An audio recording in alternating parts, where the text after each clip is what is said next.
Chapter 41. The Bokharian Dervish Hadji Asvatz Troov. At my first meeting with this contemporary terrestrial three-brained being, with whom I saw the said experiments and thanks to whom, in all probability, information about the fundamental sacred cosmic law of Heptaparaparshinokh will again be established there and become accessible to everyone, even among the ordinary contemporary beings with a thirst for knowledge, may turn out to be extremely interesting and instructive to you. I shall, therefore, tell you all about this meeting also, in all possible detail. This first meeting of mine with him took place 3 terrestrial years before my final departure from that solar system. Once, while travelling over the continent Asia in that part of it called Bokhara, I chanced to meet and get on friendly terms with a certain three-brained being belonging to the group inhabiting that part of the surface of your planet, who was by profession what they call there a dervish, and whose name was Hadji Bokharian. He was very typical of those contemporary terrestrial three-brained beings who have a tendency to enthuse over, as is said there, higher matters, and who always automatize themselves to speak about them without any essential cognition with anyone they meet, on opportune and inopportune occasions. And whenever we met, he also liked to talk only about these matters. One day, we started talking about what is called there the ancient Chinese science named Shat-Chai-Mernis. This science is nothing but fragments of the above-mentioned totality of true information concerning the sacred Heptaparaparshinokh, cognized by the great Chinese twin brothers and by other genuine ancient scientists, and then called by them the totality of true information about the law of ninefoldness. I have already told you that certain fragments of this knowledge remained intact and passed from generation to generation through a very limited number of initiated beings there. I must here say that if these fragments, which have by chance remained intact, and which have passed and are still passing there from generation to generation through this very limited number of initiated beings, do not fall into the hands of contemporary scientists there, then this will be a great stroke of luck for the future three-brained beings of your planet. And it would be a great stroke of luck because, if these surviving fragments of genuine knowledge were to fall into the hands of the contemporary scientists there, then thanks to their inherency of wiseacring, they would without fail cook up all kinds of their scientific porridge about the sense put into these fragments, and thereby the, without this, scarcely smouldering reason of all the other three-brained beings would be entirely extinguished. And besides, these last remnants of the former great attainments of their ancestors would thereby be also completely wiped off the face of this ill-fated planet. And so, my boy, once when I was talking with this dervish Hadji Bokharian about the ancient Chinese science of Shat-Chai-Mernis, he, in the course of conversation, proposed that I should go with him to another dervish, a friend of his, a great authority on this ancient Chinese science, to talk about it with him. He told me that his friend resided in Upper Bokhara, far away from everyone, and was there occupied with certain experiments concerning that same science. Having no special business in that town where we went happened to be, and as his friend resided just among those mountains, the nature of which I had long intended to see, I at once agreed, and on the very next day we set off. From that town where we were, we walked 3 days. Finally, high up in the mountains of Upper Bokhara, we stopped at a small gorge. This part of Bokhara is called Upper because it is very mountainous and much higher than that part of Bokhara which, to distinguish it, is called Lower Bokhara. At the said gorge, my acquaintance, the Dervish Hadji Bokharian, asked me to help him to move a small stone slab to one side, and when we had moved it, a small aperture was revealed underneath it, from the edges of which 2 iron bars projected. He put these bars together and began to listen. Soon a strange sound was heard coming from them, and to my astonishment, Hadji Bokharian said something into that aperture in a language unknown to me. After he had finished speaking, we moved the stone slab back to its old place and went on. After having gone a considerable distance, we stopped in front of a rock, and Hadji Bokharian began to wait very intensely for something, when suddenly the enormous stone which lay there opened and formed an entrance into a kind of cave. We entered this cave and began moving forward, when I noticed that our way was lit up alternately by what I call gas and electricity. Although this lightning astonished me and several questions about it arose in me, I nevertheless decided not to disturb the serious attentiveness of my fellow traveller.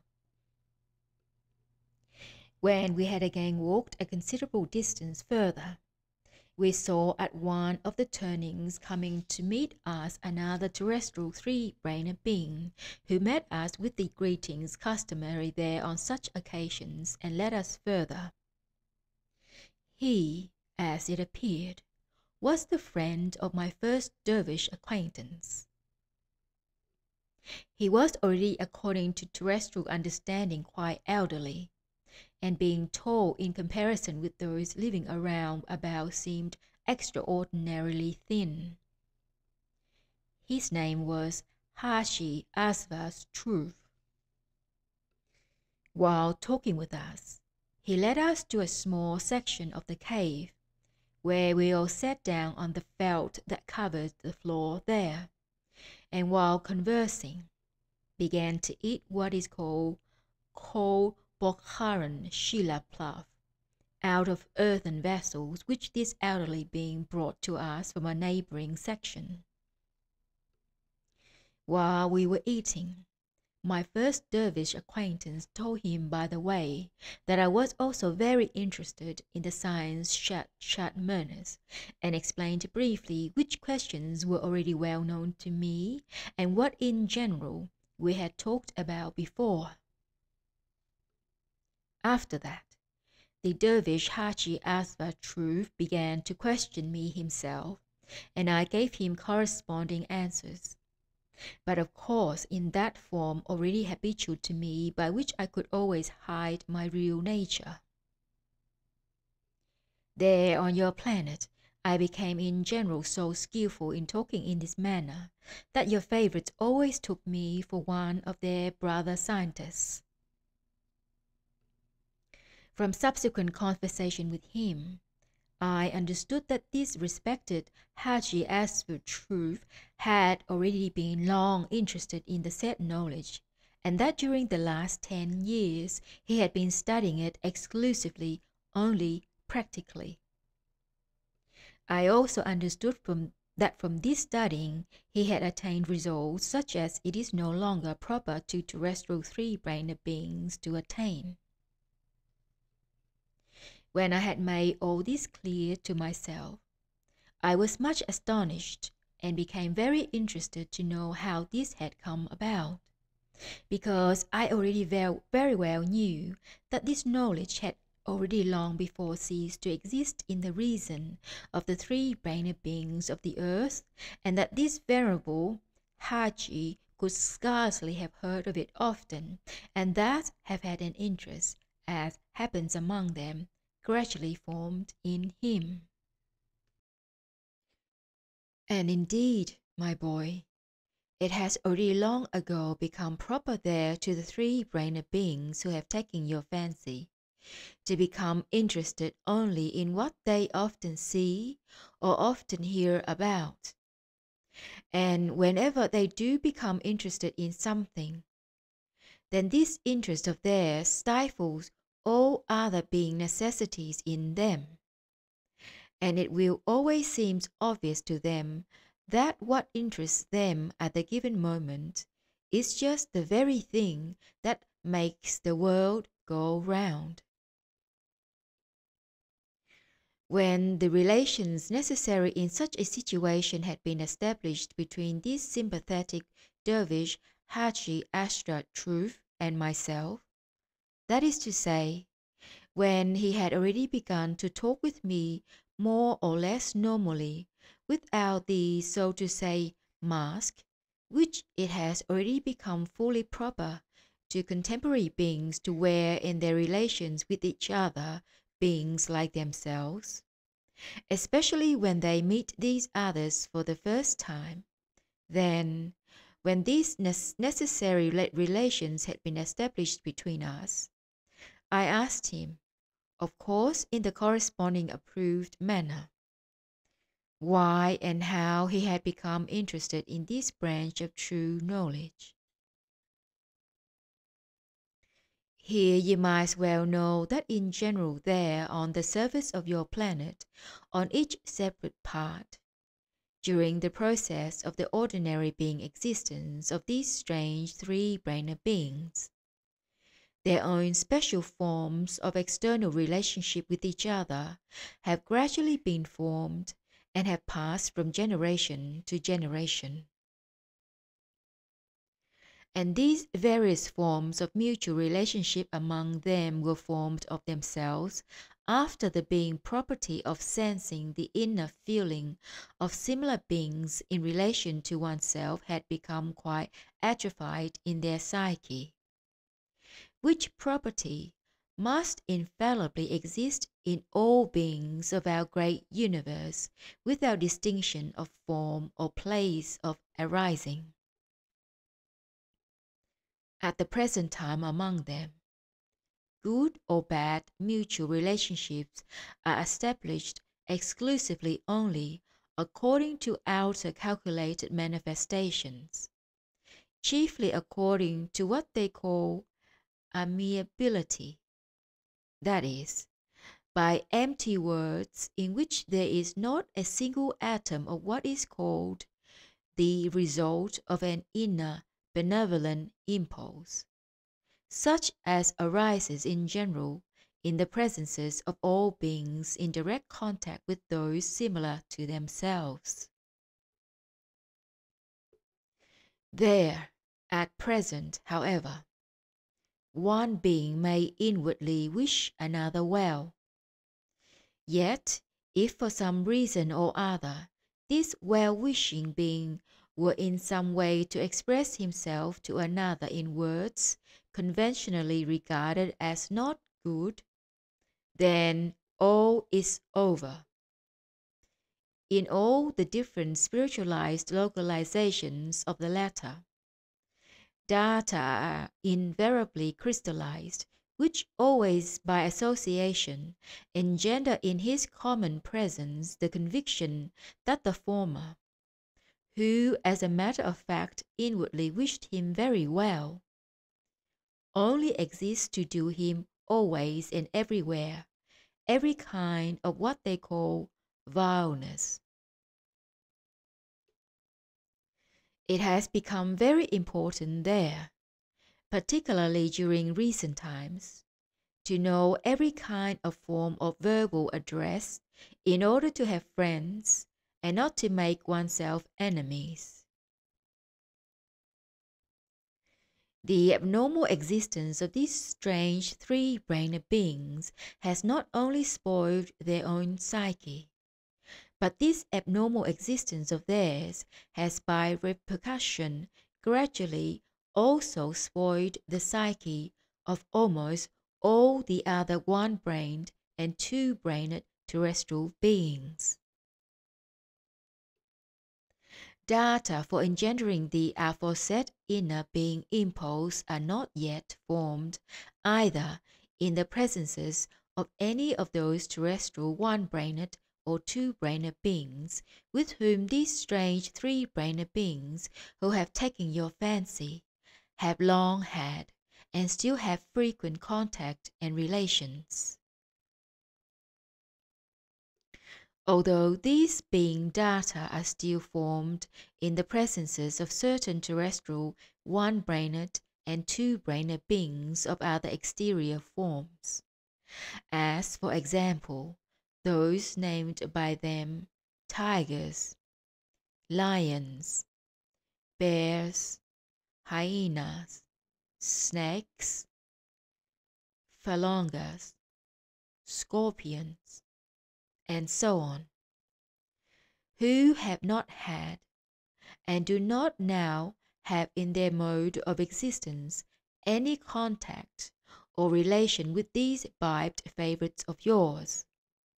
Nevertheless, there is already formed in their common presences, thanks of course to the abnormally established conditions of the ordinary existence of your favorites, one very strange and highly interesting particularity, namely, that the enumerated beings, tigers, lions, bears, hyenas, snakes, phalanges, scorpions, and so on, perceive the inner feeling of fear in other beings before them as enmity towards themselves, and therefore strive to destroy these others in order to avert the menace from themselves.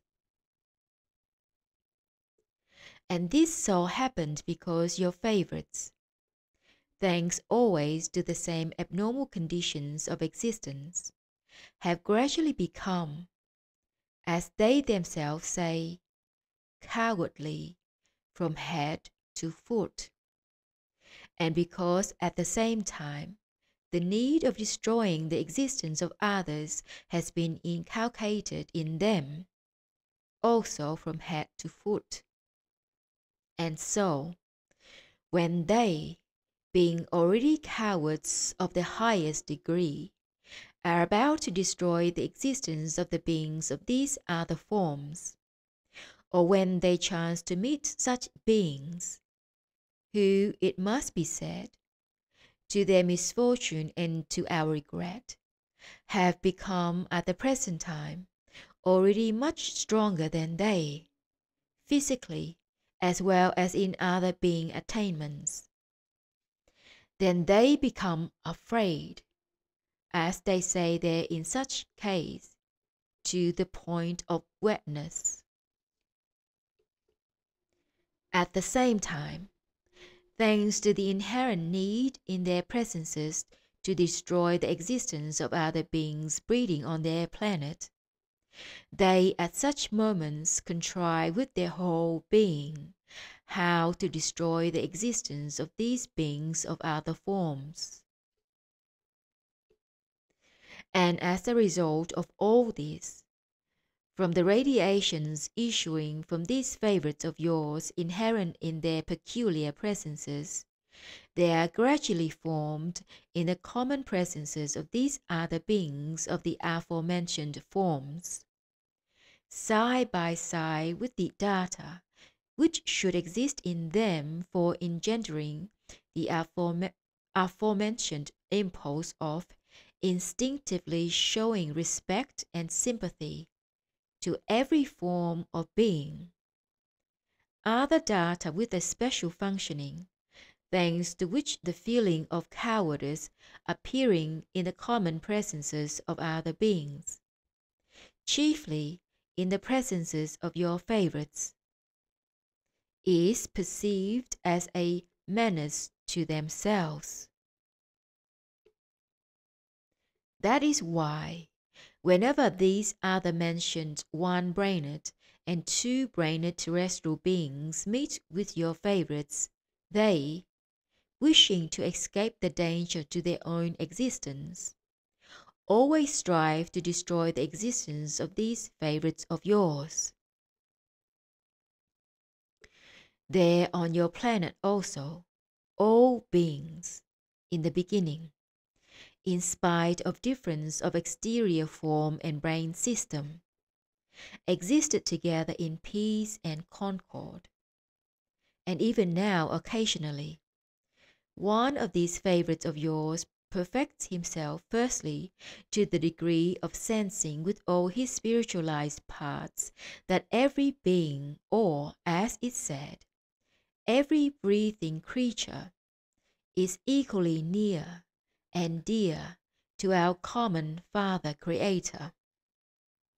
And secondly, thanks to having actualized in himself being-Hikhdjnapar duty, he attains the complete destruction in his presence of the data for engendering the impulse of cowardice before beings of other forms, in consequence of which these beings of other forms not only do not attempt to destroy the existence of this perfected being from among your contemporary favorites, but even show him every kind of respect and service, as to a being with greater objective possibilities. In short, all this and a multitude of other small factors, also ensuing from the abnormal existence of these favorites of yours, have finally brought about the formation among them, for mutual relationship, of various forms of, as they express it, verbal amenity, and, as I have already told you, each locality there has its own special form. The attitude taken towards me by this sympathetic terrestrial three-brained being, Hadji Asvatz Troov, was benevolent chiefly because I was the friend of a good friend of his. It must here be remarked, by the way, that the three-brained beings of this part of the surface of your planet are the only ones among whom the relationship of true friendship still exists. Among them, as it is general everywhere among three-brained beings, and just as it was in the first epochs on that planet also, not only is a friend himself a friend, but his near relatives and his friends are also regarded as friends, and are treated just the same as the friend himself. Because I then passed for the friend of the Dervish Hadji Bokharian, who was a very good friend of this Hadji Asvatz Troov, he then at once treated me in a very friendly manner. I wished to make the relationship still better, as I very much wanted to know how he had become interested in this knowledge, and how he had attained to such scientific accomplishments as were unsurpassed on the earth. And therefore, throughout our conversation, I liberally used those forms of verbal amenity which were customary in that locality. When during our conversation, which dealt exclusively with the knowledge now called there Shat-Chai-Mernis, we came to speak of the nature and the significance of vibrations in general. And when we happened to talk about the octave of sound, Hadji Troov then said that not only had the octave of sound 7 aspects of relatively independent whole manifestations, but that the vibrations of any one of these relatively independent manifestations follow, in their arising as well as in their manifestation, the same conformity to law. Continuing to speak further about the laws of vibration of sound, he said,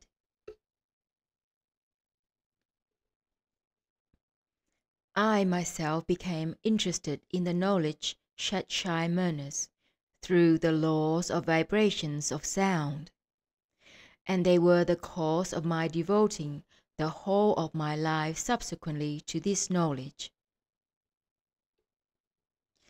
And after thinking a little to himself, he related as follows.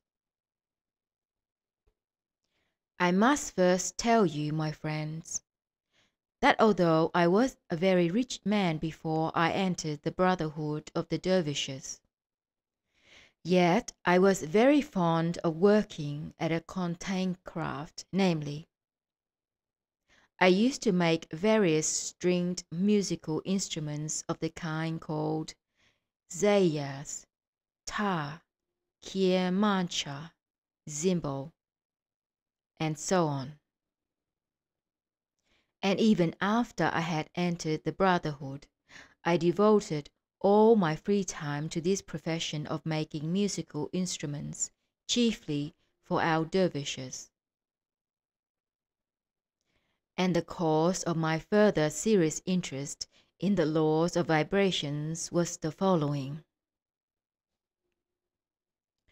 Once the sheikh of our monastery called me to him and said, Hadji, in the monastery where I was still an ordinary dervish, whenever during certain mysteries our musicians dervishes played the melodies of the sacred canticles, all of us dervishes always experienced from these melodies of the sacred canticles particular sensations corresponding to the text of the given sacred canticle.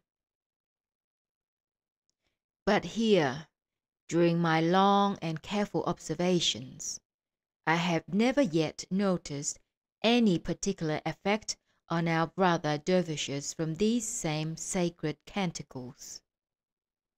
What is wrong? What is the cause of this? To find out the cause has recently been my aim, and I have now called you to speak with you about it. And perhaps you, as an amateur specialist at making musical instruments, can help me to clear up this question which interests me. Thereupon we began to inquire into this question from every aspect. After long deliberations, we finally decided that probably the whole cause lay in the nature itself of the vibrations of the sounds. And we came to this conclusion because, from our conversation, it further became clear that in the monastery in which our sheikh had been an ordinary dervish, they played, besides the temple, stringed musical instruments, while here, in our monastery, they played these same sacred melodies exclusively on wind instruments. We further decided to replace immediately all the wind instruments of our monastery by stringed instruments. But then another very serious question arose for us, namely, that it would be impossible to get together from among our dervishes the necessary number of specialists for playing the stringed instruments. Then our sheikh, having thought a little, said to me, "Hadji, you, as a specialist in stringed instruments, try. Perhaps you can manage to make a string musical instrument on which any dervish, without being a specialist, can produce the sounds of the necessary melody merely by a mechanical action, such as, for example, turning, striking, pressing, and so on." This proposal of our sheikh then immediately greatly interested me, and I undertook the task with great pleasure. After this decision I got up and, having received his blessing, went home. Having returned home, I sat down and thought very seriously for a long time. And the result of all my thinking was that I decided to make an ordinary zimbal and to devise, with the help of my friend the Dervish, Beelzebub, such a mechanism of little hammers that their striking should produce the corresponding sounds. And that same evening I went to this friend of mine, the Dervish Beelzebub.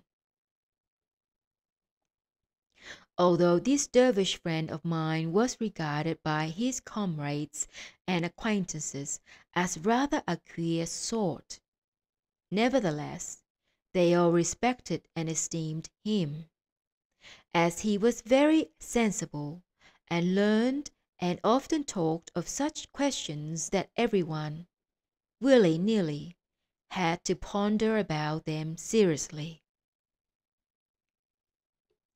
Before his initiation into the dervishes, he had been a real professional, namely, a watchmaker.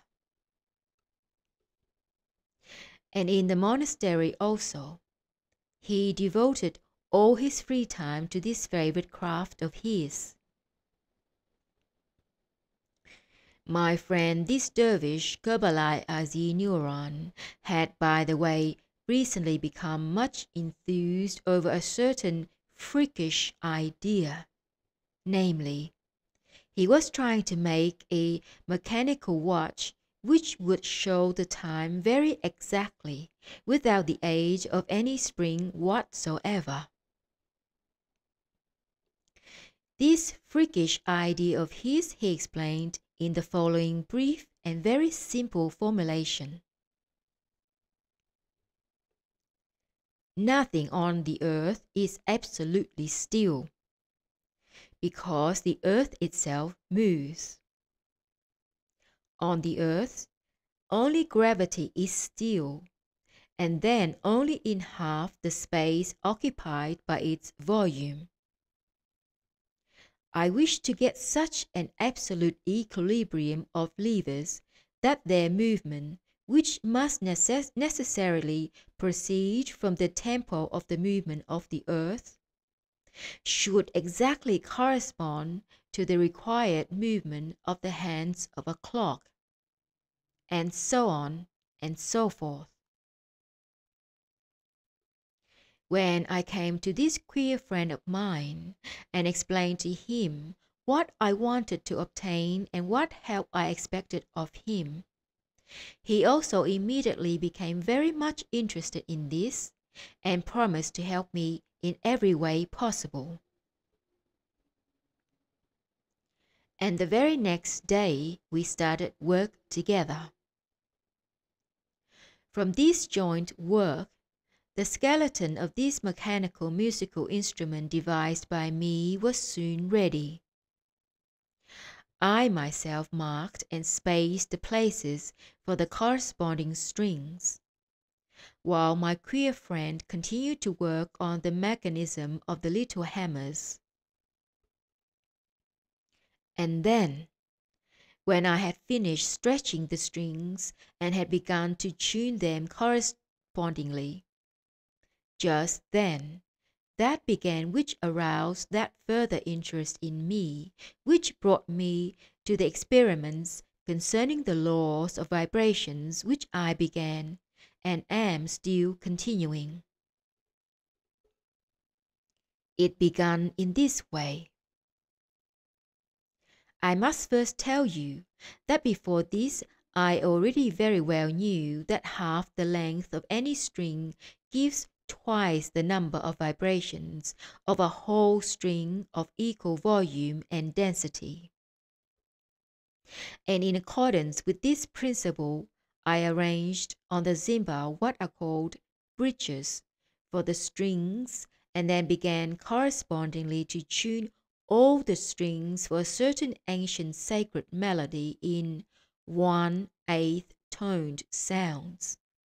Of course, according to my Perambarrasidaan, or, as it is called in Europe, tuning fork, producing the vibrations of the Chinese absolute note do.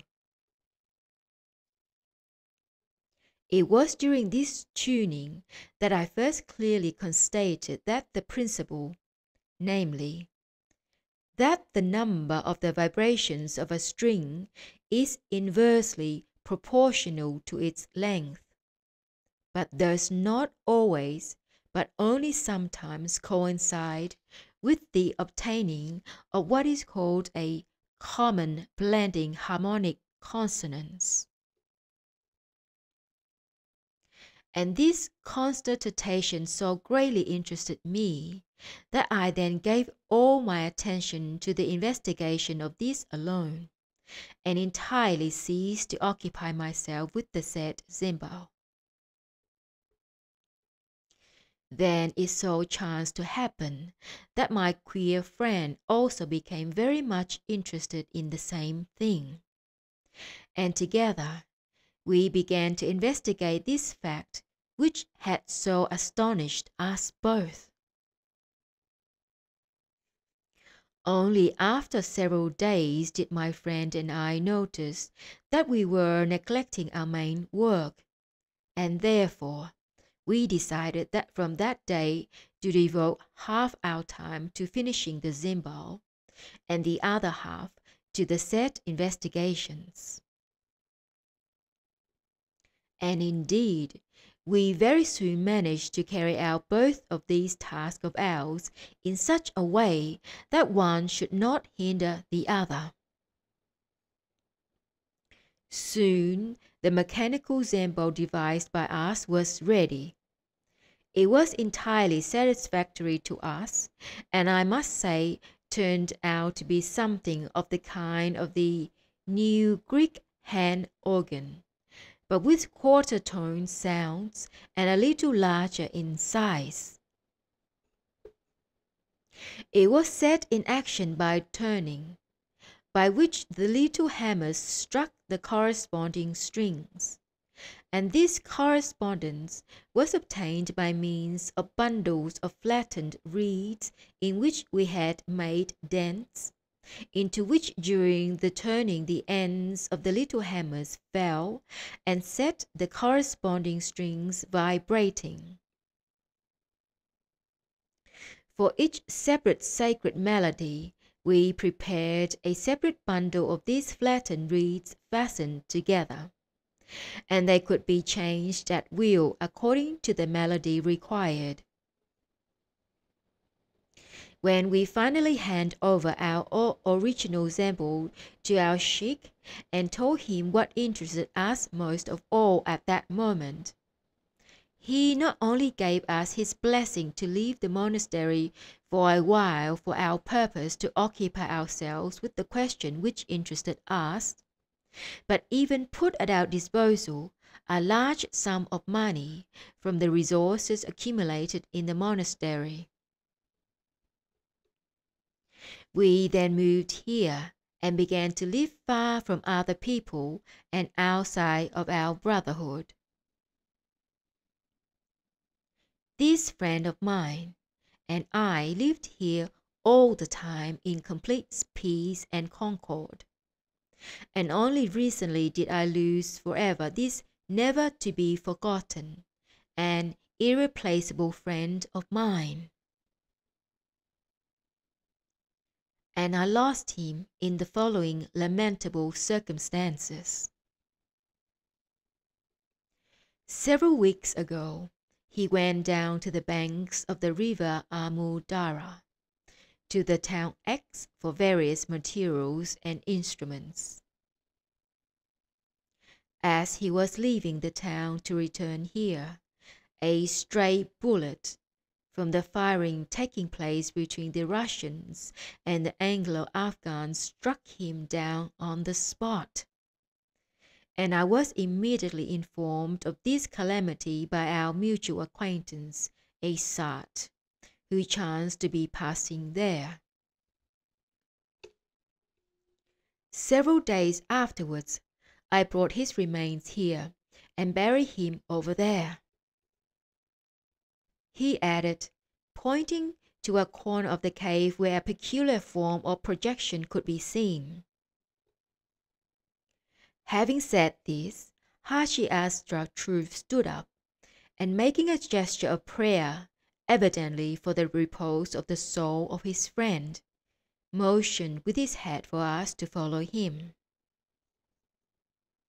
We went and found ourselves again in the chief passage of the cave, where this venerable terrestrial being stopped in front of a projection and pressed something, whereupon the block moved apart, and behind it an entrance was formed into another section of the cave. This section, which we came upon this time, was, in addition to its formation by nature herself, also artificially constructed so originally, according to the reason of your contemporary favourites, that I wish to describe its construction to you as detailedly as possible. The walls of this section, the ceiling, and even the floor were lined with several layers of very thick felt. As it was afterwards explained to me, this accidentally natural formation was utilized and adapted so that there should not penetrate there, from the other sections or from the outside in general, the slightest vibration from any manifestations whatsoever, either from any movement, rustling, shuffling, or even from vibrations produced by the breathing anywhere nearby of various large or small creatures.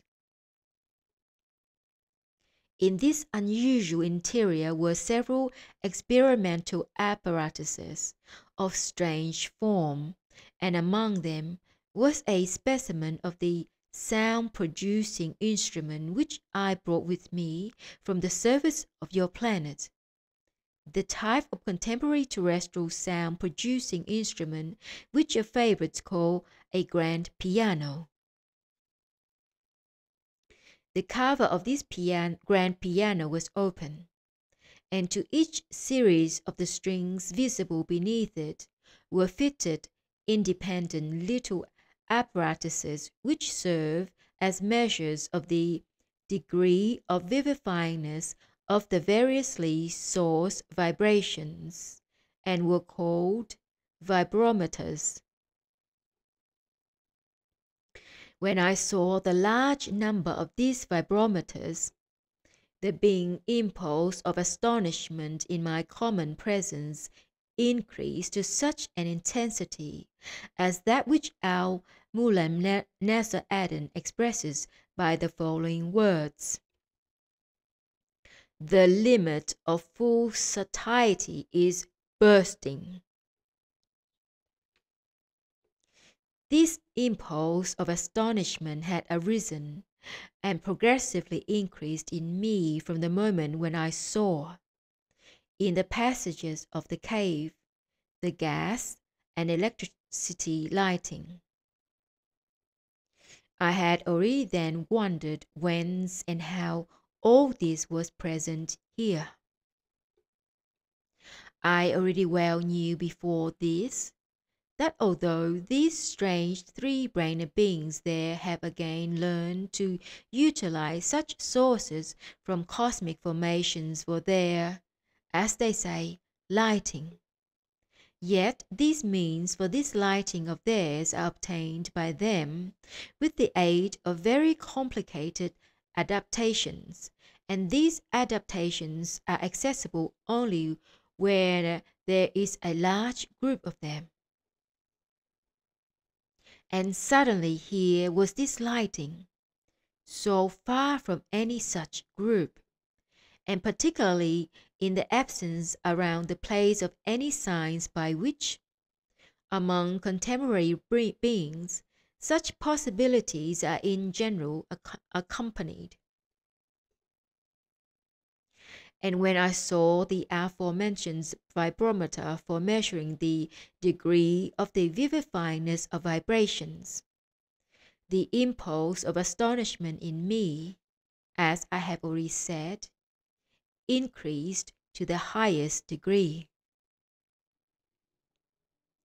I was yet the more astonished because, concerning this, I also already knew very well that at that period there, nowhere did there exist such apparatuses by means of which it is possible to count any vibrations whatever.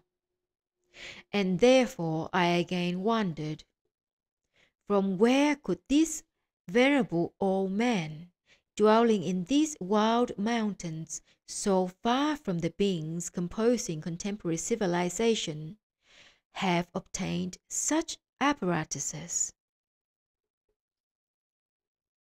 Notwithstanding this interest of mine, I did not venture to ask the venerable Hadji Troov for an explanation just then.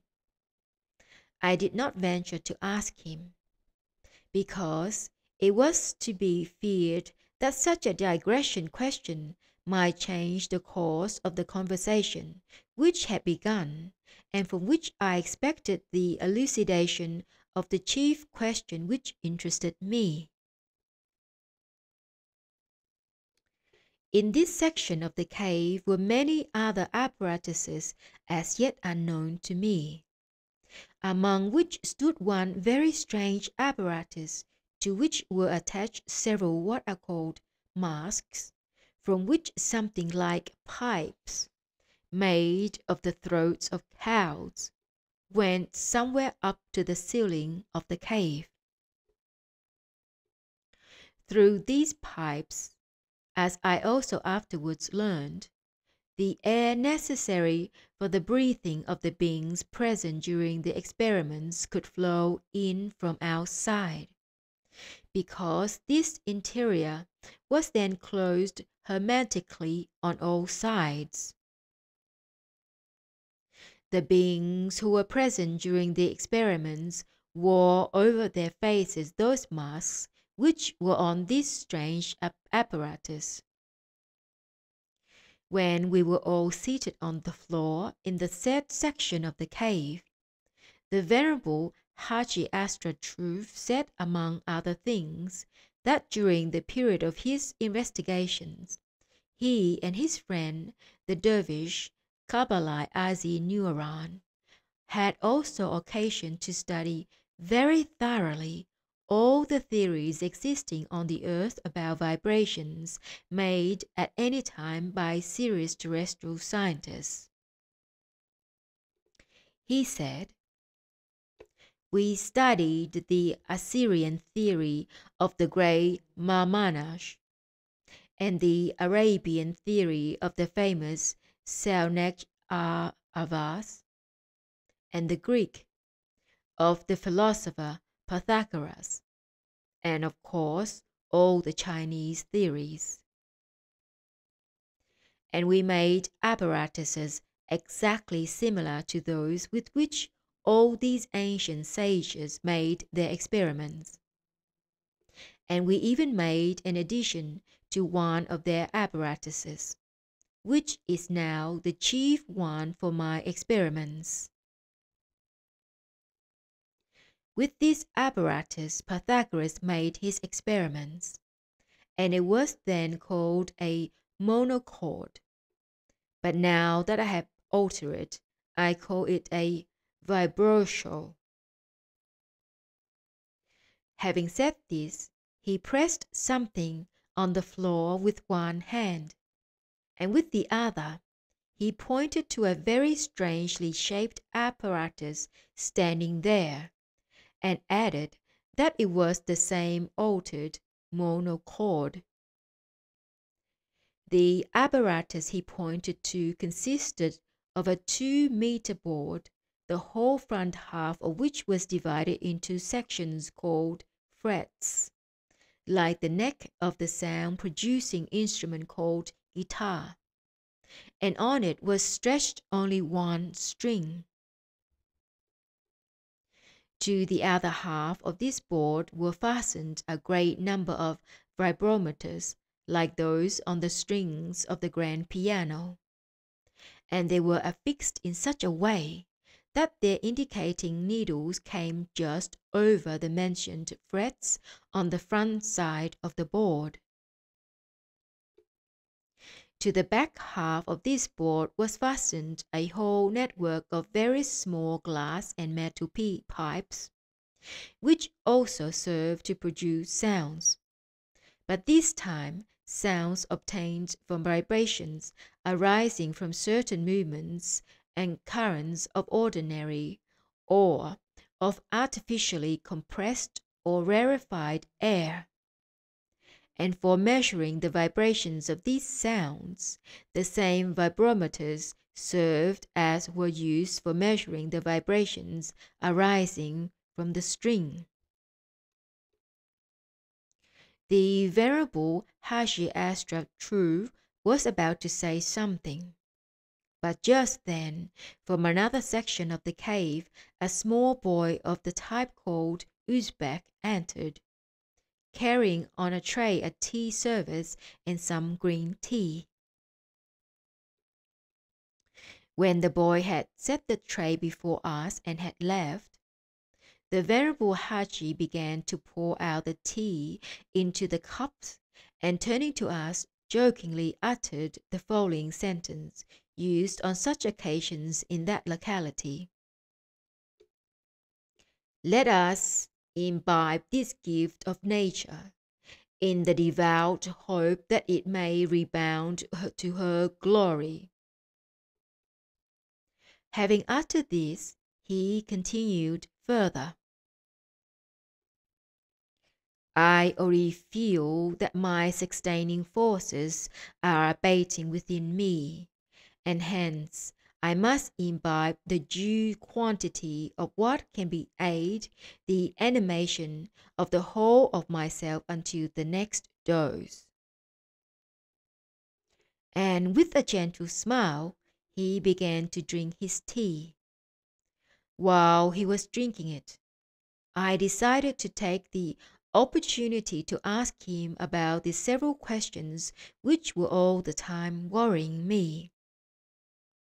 First of all, I asked him the following. I said,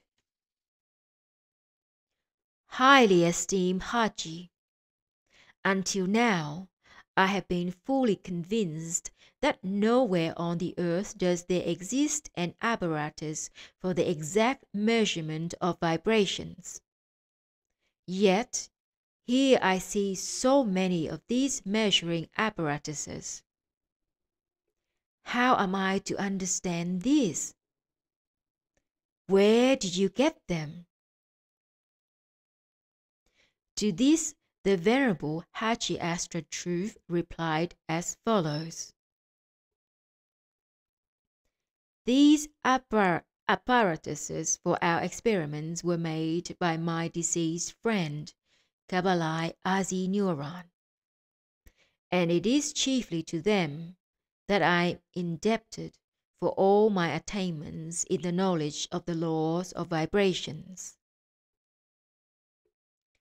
Indeed, he continued, there once existed on the earth at the time of the flourishing of the great Tikliamish all kinds of similar apparatuses, but at the present time there are none of these apparatuses, unless of course one reckons that, so to say, childish bauble now existing there in Europe, by means of which vibrations can, as it were, be counted, and which there in Europe is called a siren.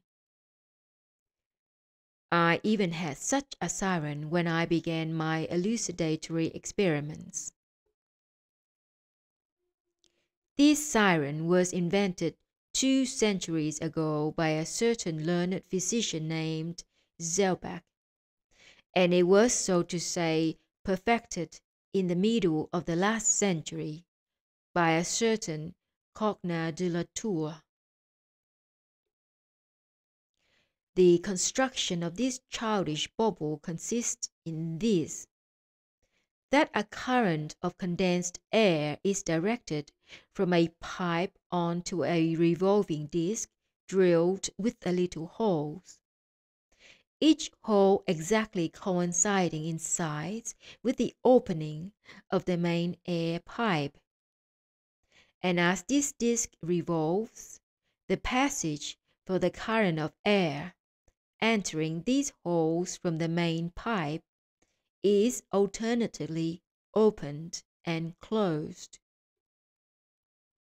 And thus, during the rapid revolution of this disc, successive shocks of air are obtained in the holes, and these produce an even-pitched tone of sound, and the number of revolutions recorded by the clock mechanism, multiplied by the number of the holes of the disc, should give the number of the vibrations of that sound made in the given interval of time.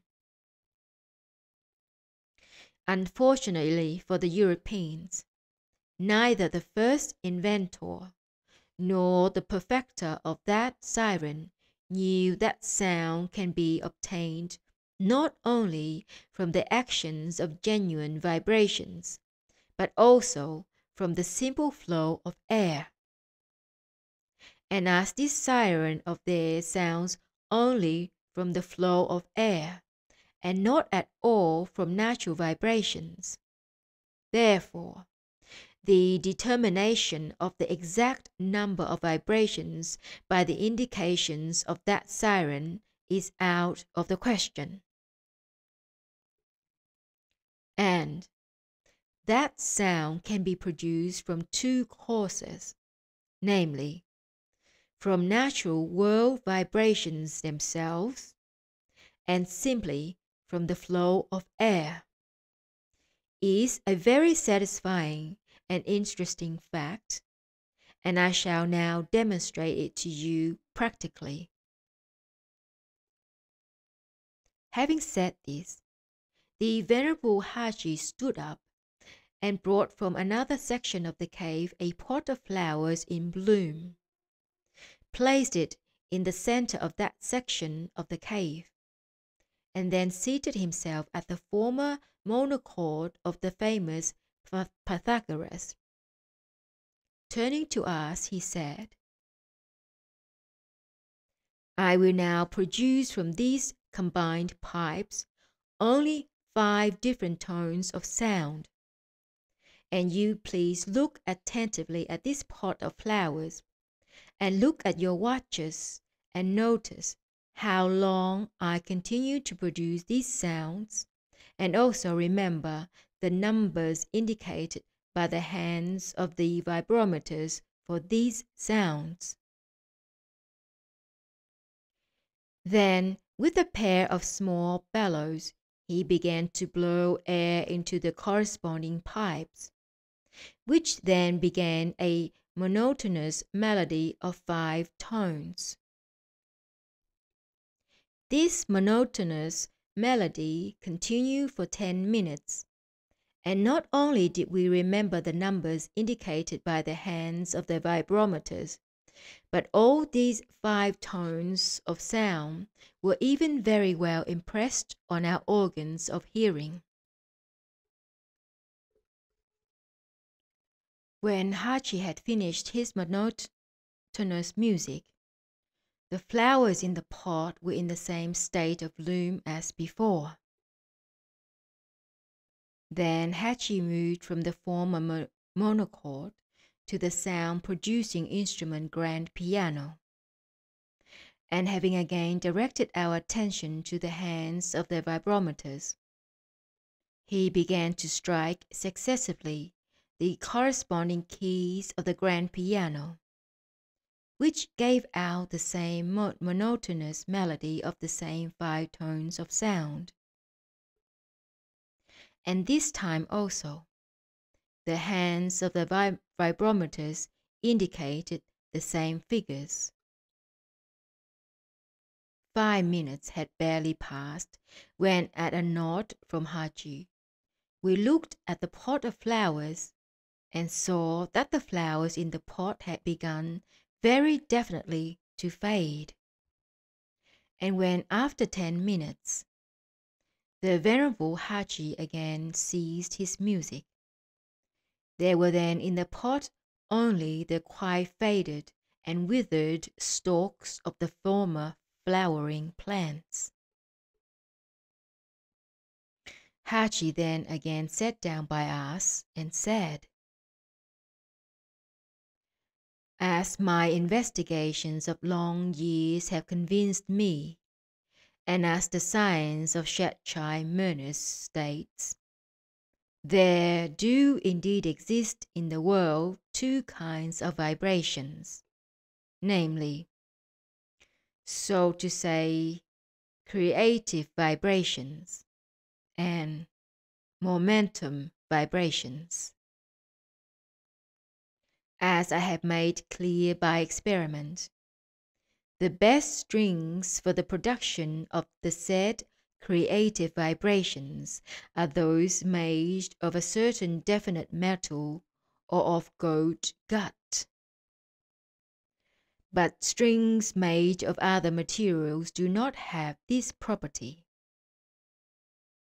Vibrations issuing from the latter kind of strings, and also the vibrations obtained from the flow of air, are purely momentum vibrations. In this case, the sounds are obtained from those vibrations which arise from the mechanical action of the momentum evoked by them, and from the friction of the air flowing from it." Hadji Troov continued, "At first, we made our experiments with the aid of this vibratio alone. But one day, when my friend Kabbalah Azinuaran was in the Bokharian town of X on business, he happened to see a grand piano there at an auction sale of a number of things belonging to a Russian general who had left, and noticing by chance that its strings were made of just the metal needed for our experiments, he brought it, and afterwards, of course with great difficulty, brought it up here into the mountains. When we had placed this grand piano here, we tuned its strings exactly according to those laws of vibrations indicated in the ancient Chinese science Shat-Chai-Mernis. For the correct tuning of the strings, we there not only took the absolute sound of the ancient Chinese note do, but also, as that same science recommended, took into account the local geographical conditions, the pressure of the atmosphere, the form and dimensions of the interior, and the mean temperature of the surrounding space as well as of the interior itself, and so on. And we even took into consideration from how many people human radiations might issue in this interior during our proposed experiments. And when we had thus exactly tuned this grand piano, then from that moment indeed, the vibrations issuing from it immediately acquired all those properties mentioned in the said great science. I will now demonstrate what it is possible to do with a knowledge of the laws of vibration attained by man, and with the vibrations issuing from this ordinary grand piano. Having said this, he again stood up. This time he brought from another section of the cave an envelope, paper, and a pencil. On the paper he wrote something, placed what he had written in the envelope, attached the envelope to a hook that hung from the ceiling into the center of the room, again sat down at the grand piano, and without saying a word, began just as before to strike definite keys, from which there was again produced a certain monotonous melody. But this time, in the melody, two sounds of the lowest octave of the grand piano were evenly and constantly repeated. After a little, I noticed that it was becoming uncomfortable for my friend the Dervish Hadji Bokharian to sit still, for he began to fidget with his left leg. A little later, he began to stroke his left leg, and it was evident from the grimaces he made that his leg was paining him. The venerable Hadji Troov paid no attention to this, and continued to strike the designated keys. When at last he had finished, he turned to us and, addressing me, said,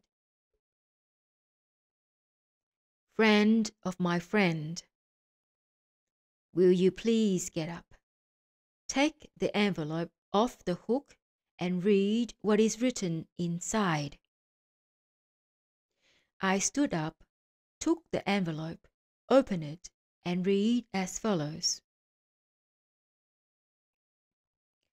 "On each of you, from the vibrations issuing from the grand piano, there must be formed on the left leg, an inch below the knee and half an inch to the left of the middle of the leg, what is called a boil." When I had read this, the venerable Hadji requested us both to bear the indicated places on our left legs. When we had bared them, there was to be seen a real boil precisely on the place of the left leg of the Dervish Bokharian.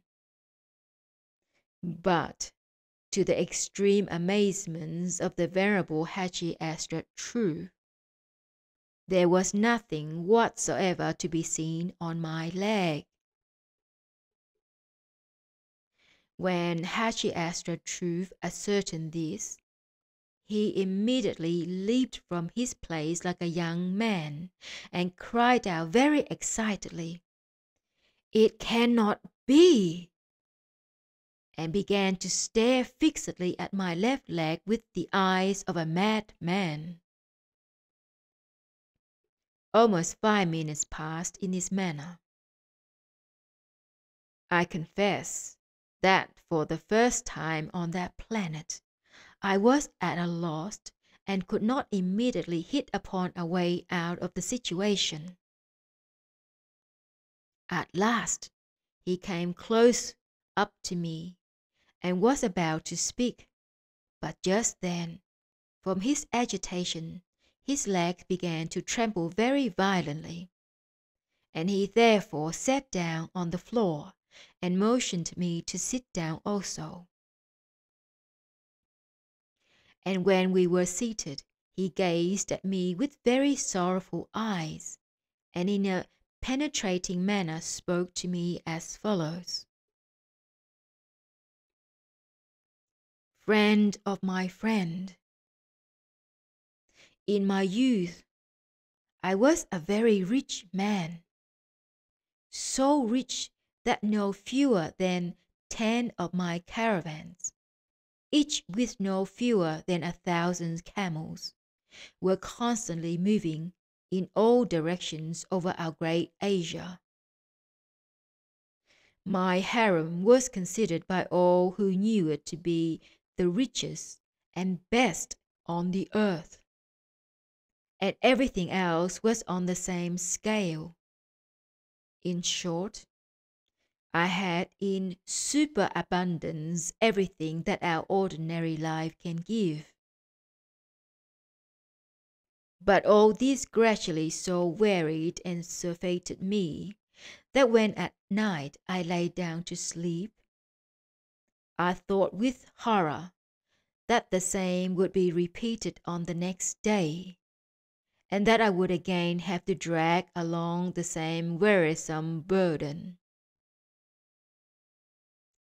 Finally, it became unendurable for me to live with such an inner state. And then, once, when I felt the emptiness of ordinary life particularly strongly, the idea first arose in me of ending my life by suicide. For several days, I thought quite cold-bloodedly, and as a result, categorically decided to do this. On the last evening, as I entered the room where I intended to actualize this decision of mine, I suddenly remembered that I had not taken a last look at her, who was half the cause of the creation and formation of my life. I remembered, namely, my own mother, who was then still alive. And this recollection of her reversed everything within me. I suddenly pictured to myself how she would suffer when she learned of my end, and moreover, by such a means. When I remember her, I picture to myself, as if in reality, how she, my dear old mother, would break down in utter loneliness, with resigned sighs and inconsolable sufferings.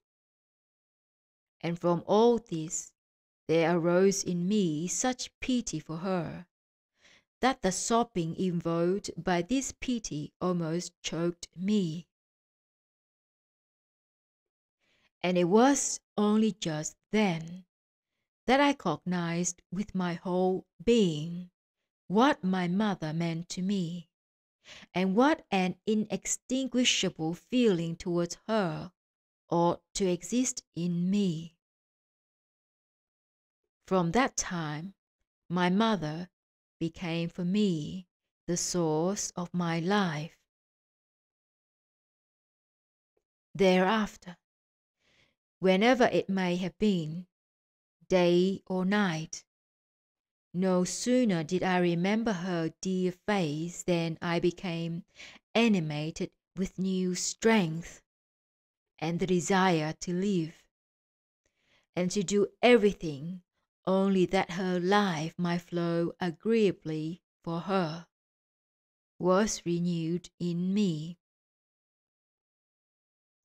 Thus it continued for 10 years, until from one of those pitiless diseases she passed away, and I was again left alone. After her death, my inner emptiness again began to weigh me down more and more, day by day.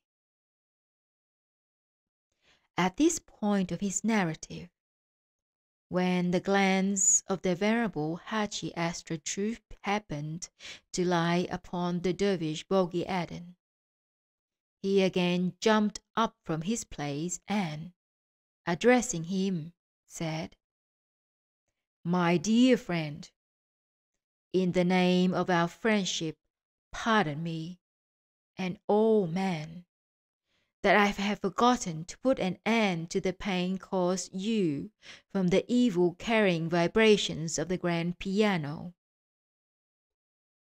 Having said this, he sat down at the grand piano and again began to strike the keys. This time he produced the sounds of 2 notes only, one from among those of the high octaves of the grand piano, and the other from among the lower, always alternately. And as he began, he almost shouted, "Now thanks again to the vibrations engendered by means of the sounds of the grand piano. But this time, good caring ones, let the pain of my faithful old friend cease." And indeed, 5 minutes had scarcely passed before the face of the Dervish Bokharian again cleared up, and of the enormous horrible boy which until that time had continued to ornament his left leg, not a trace remained.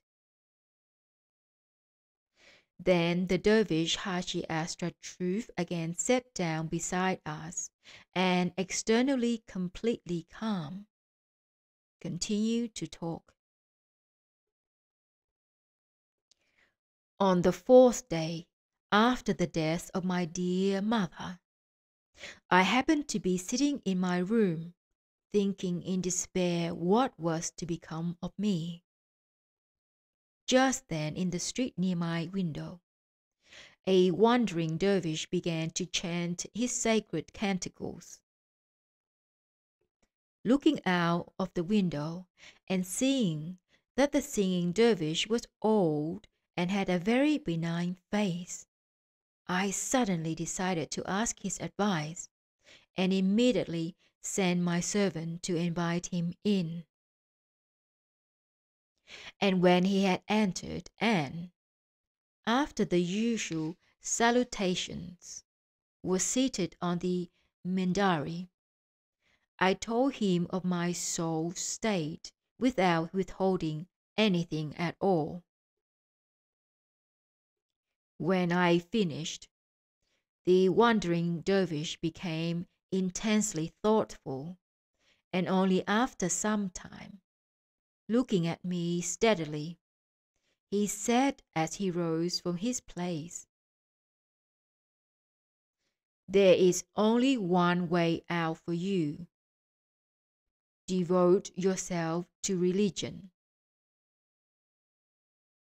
Having said this, he walked away uttering some prayer and left my house forever. After his departure, I again became thoughtful. This time, the result of my thinking was that I decided the same day irrevocably to enter some brotherhood of dervishes, but only not in my native country, but somewhere further away.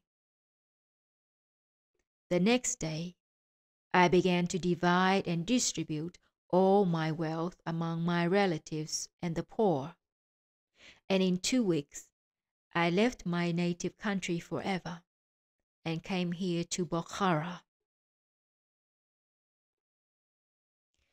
Once here in Bokhara, I chose one of the numerous brotherhoods of dervishes and entered it, selecting just that brotherhood whose dervishes were known among the people for the severity of their mode of life. But unfortunately, the dervishes of this brotherhood soon produce a disillusioning effect on me, and I therefore transferred to another brotherhood. But there again, the same thing happened, until finally I was enrolled as a dervish of the brotherhood of the monastery, the sheikh of which set me the task of devising that mechanical stringed musical instrument of which I have already spoken to you.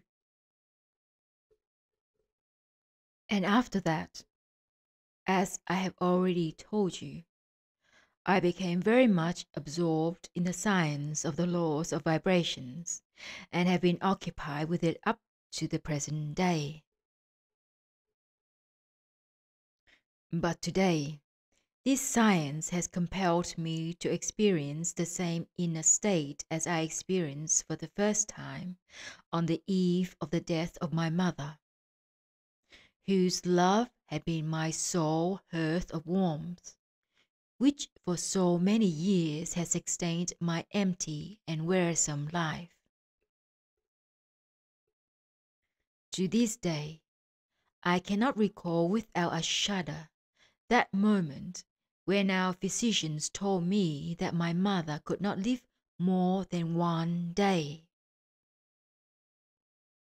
Then, in that terrible state of mind, the first question that arose in me was, how shall I go on living? What further happened to me afterwards, and what occurred I have also more or less told you. In a word, when I became absorbed in the science of vibrations, I gradually found for myself a new divinity. This science took the place of my mother for me, and in the course of many years has proved just as sustaining, true, and faithful as my own mother had been to me.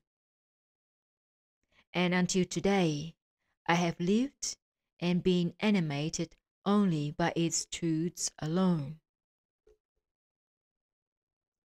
Until now, there has not yet been a single instance in which, in their manifestations, the truths I have discovered concerning the laws of vibrations have failed to yield these precise results I expected. But today, for the first time, it has happened that the results I confidently expected were not obtained. My chief terror is that today I was more than ever careful in the calculations of the vibrations required for the given case. That is to say, I accurately calculated that the proposed boy should be formed on your body in just that place and in no other. And here the unprecedented has happened.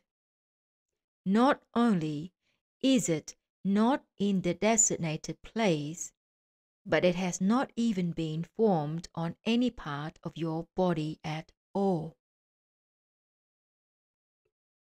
This science, which until now has taken the place of my faithful mother, has today for the first time failed me.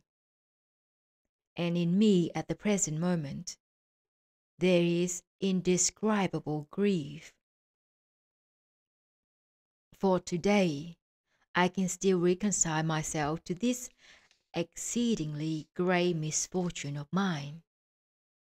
But what will be tomorrow? I cannot even picture to myself.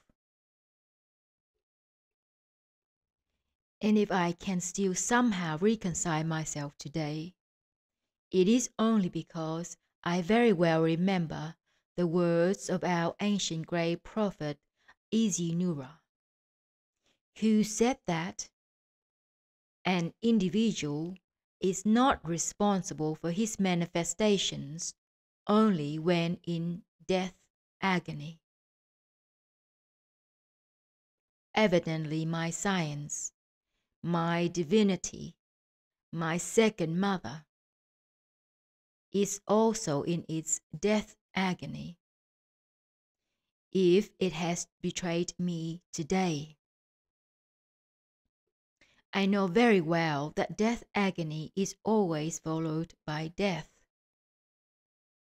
And you, dear friend of my friend, have today involuntarily become for me like those physicians who then, on the eve of the death of my dear mother, announced to me that my mother could not live more than another day.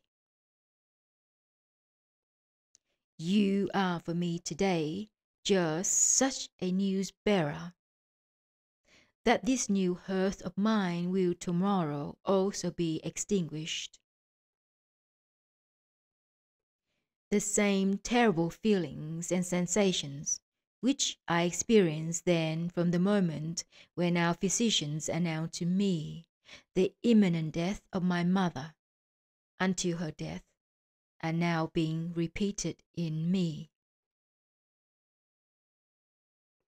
Just as then, in the midst of those terrible feelings and sensations, there was still a hope that perhaps she would not die.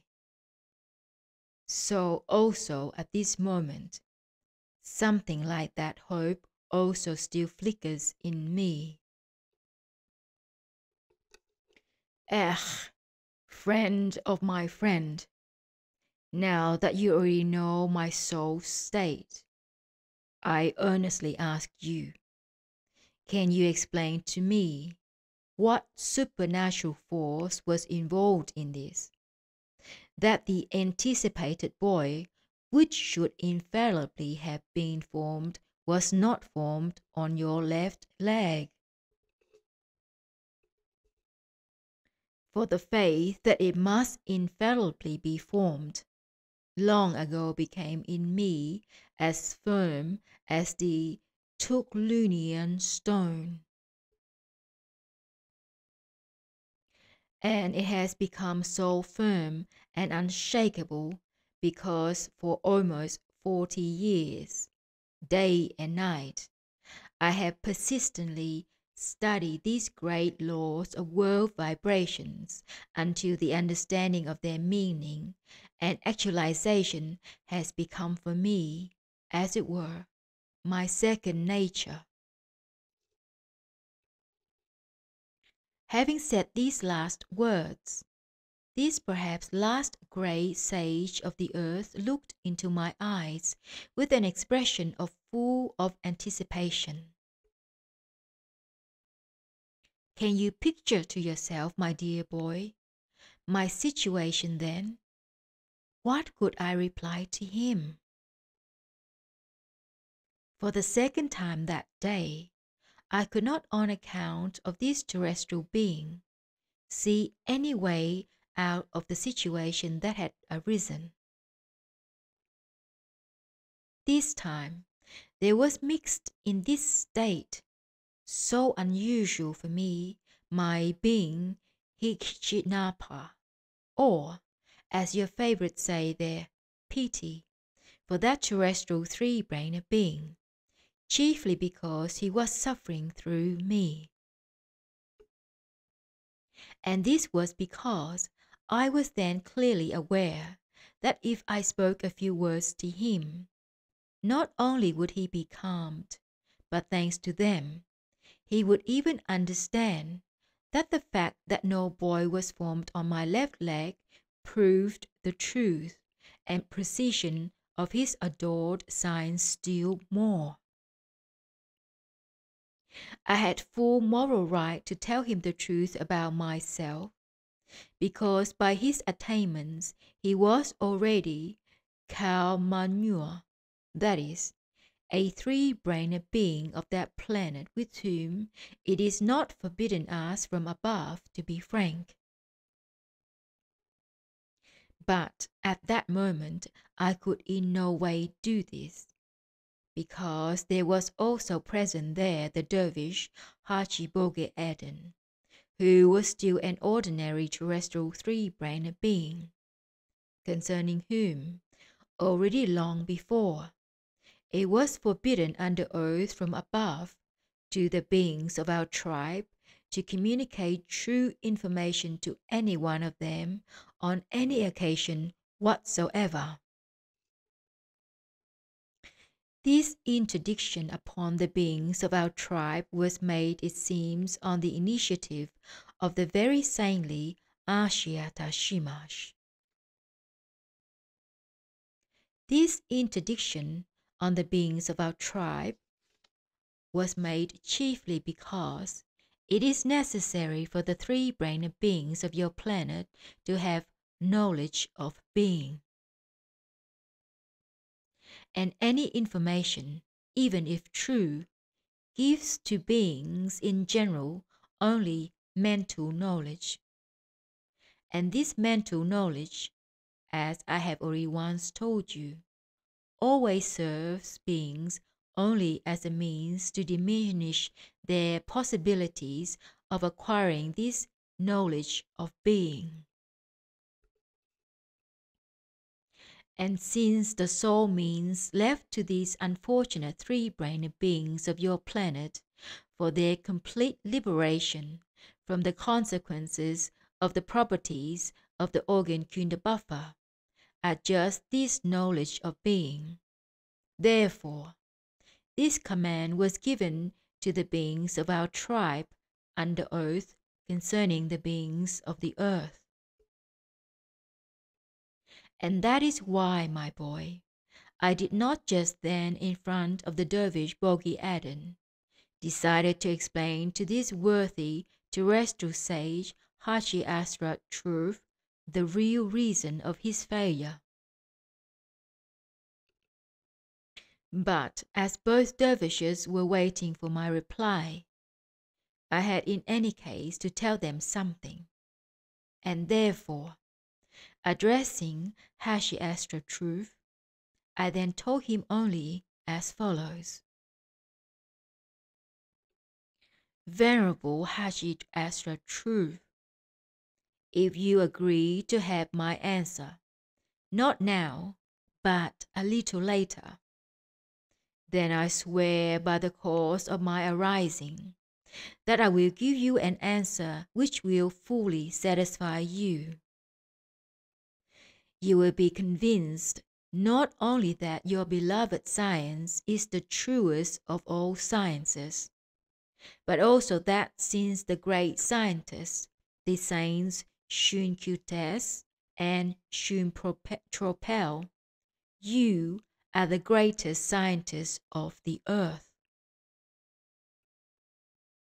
At this reply of mine, that venerable dervish Hadji Troov merely placed his right hand on the place where the heart is located in terrestrial beings.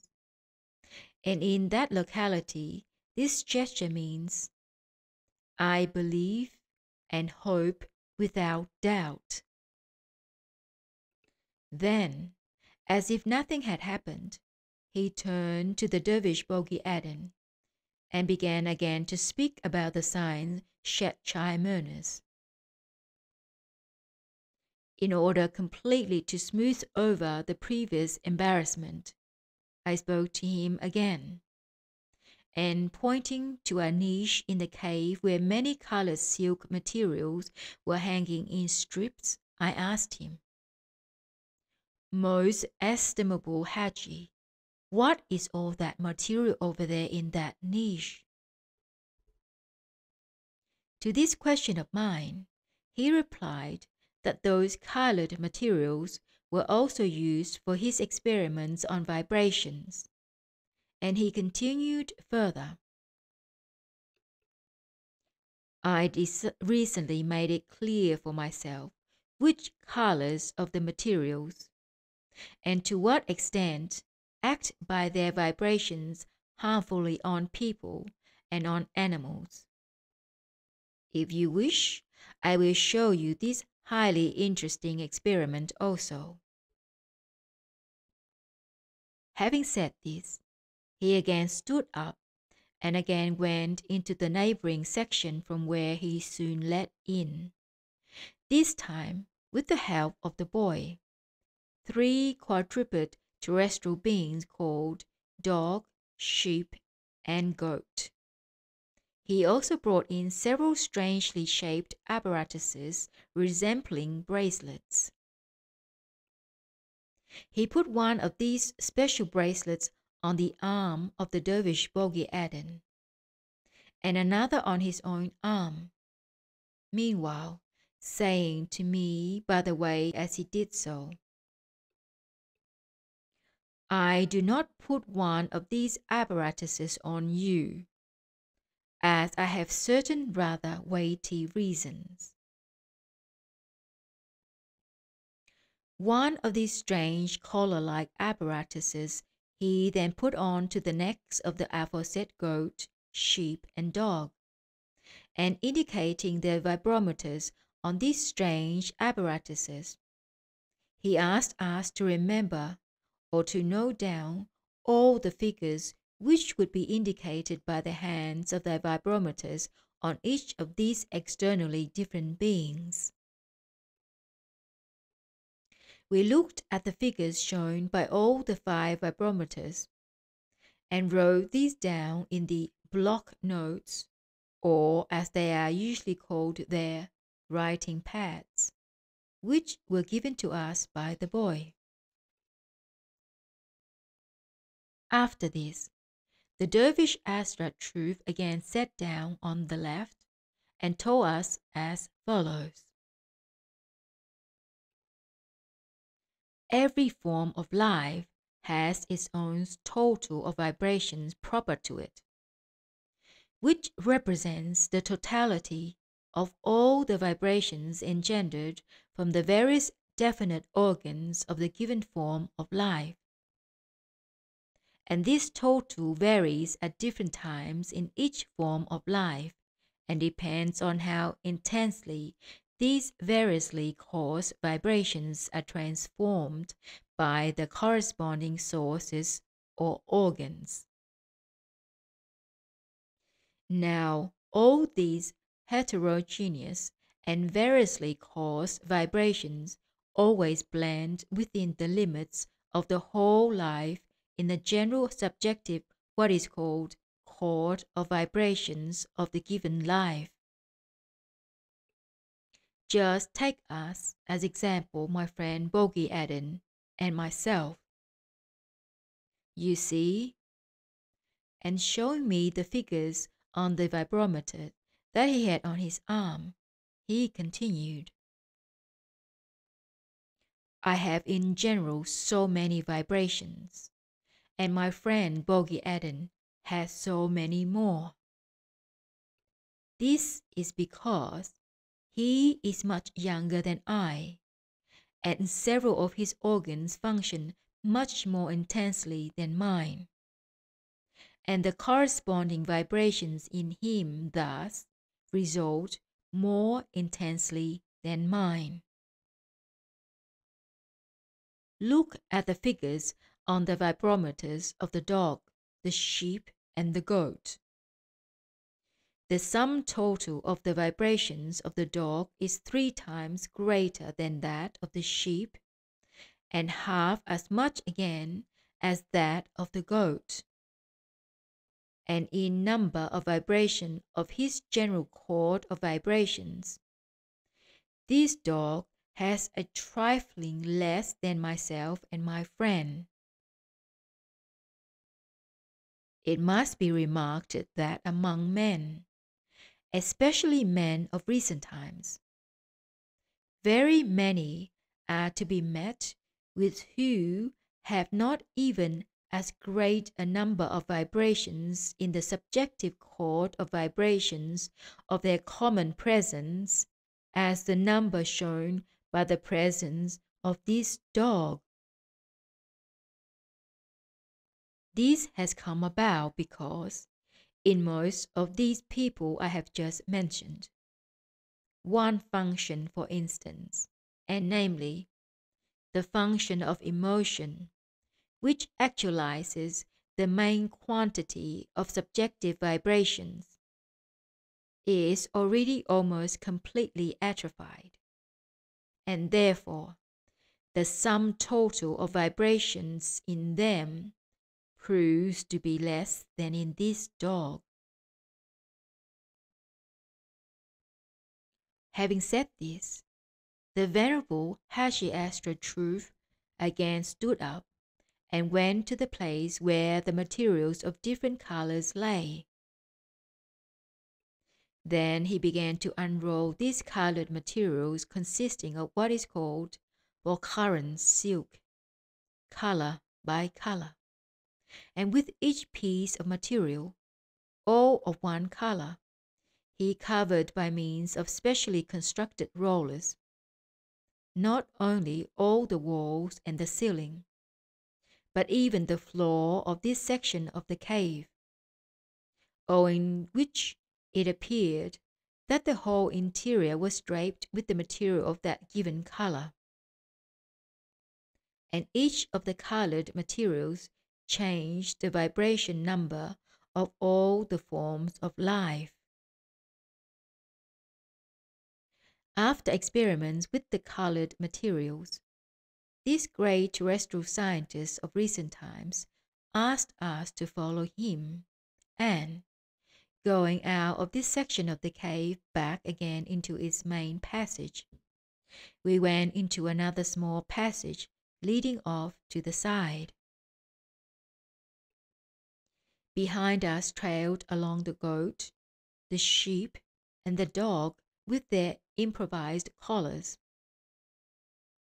We walked a fairly long time until we finally came to the most important section of these underground spaces. There, the venerable Dervish Hadji Troov again went to one of the niches of that big underground space, and pointing to a big pile lying there of some material of a very strange color, said, "This material is woven specially from the fibers of the plant Chaltandr, and has its natural color. This plant Chaltandr is one of the rare formations on the earth, the color of which not only has the ability to change the vibrations of other nearby sources, but it's itself completely indifferent to all other vibrations. That is why for my experiments concerning vibrations, arising not from color but from other causes, I especially ordered just this material and made out of it, for the whole of this underground space, something like a large tent, and so adapted it that it could be moved in any direction and giving any form desired. And with this peculiar tent, I am now carrying out my experiments, namely, those experiments which I call architectural. And these architectural experiments are now making clear to me just which interiors, and to what extent, act harmfully upon people and upon animals. These architectural experiments have already fully convinced me not only that the size and the general interior form of a place have indeed an enormous influence on people and animals, but also that all interior, what are called curves angles, projections, breaks in the walls, and many other things, producing a change in the vibrations proceeding in the atmosphere of the place, always contribute to change for better or for worse the subjective vibrations of the people and animals there. When he began to make his experiments with that large tent, I also noticed, among other things, that the surrounding vibrations, which changed owing to various causes nearby, act much more strongly on the common presences of these three-brained beings who have taken your fancy, than on the terrestrial one-brained and two-brained beings. This also evidently proceeds in consequence of all the abnormal inner and outer conditions of their ordinary being existence. After these architectural experiments, he led us to still other small sections, where he also showed us many other experiments from which it could easily be seen and understood just which variously caused vibrations, and how act upon the subjective chords of vibrations of your favorites. During these experiments, there were also indicated the results ensuing from vibrations formed from the radiations of other terrestrial beings of various types, of those similar to them, as well as of two-brained and one-brained beings, and also the vibrations engendered by their voices and by many other causative actions. He demonstrated and explained, among other things, also several experiments proving the harmful action on terrestrial contemporary beings of those causes which they themselves, as if intentionally, produce, especially in recent times, in great quantity, namely, what they call works of art. Among these latter were pictures, statues, and of course their famous music. From all the experiments demonstrated by this sage, it became clear that the most harmful vibrations, however, for contemporary terrestrial three-brained beings are those formed in them from their what are called medical remedies.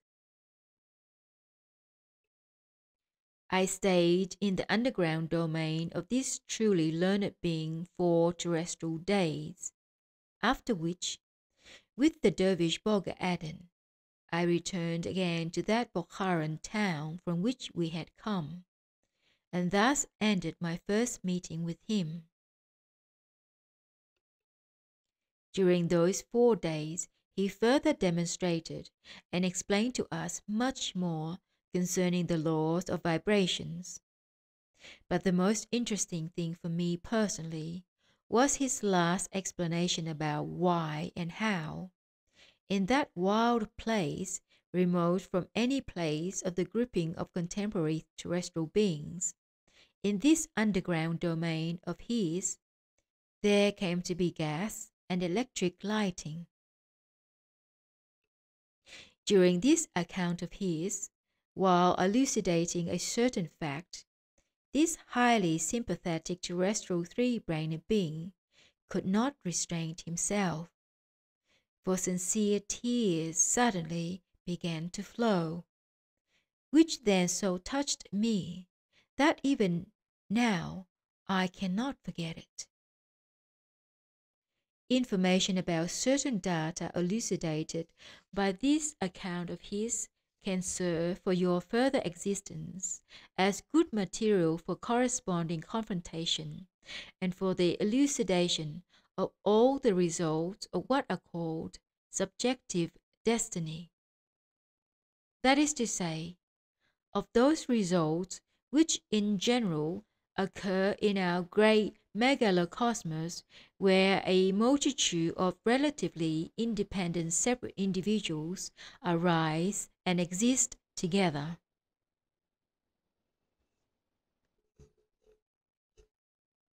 It so often happens that while existing together, destiny, for any separate individual in the process of his personal existence, turns out for him personally to be absolutely unjust.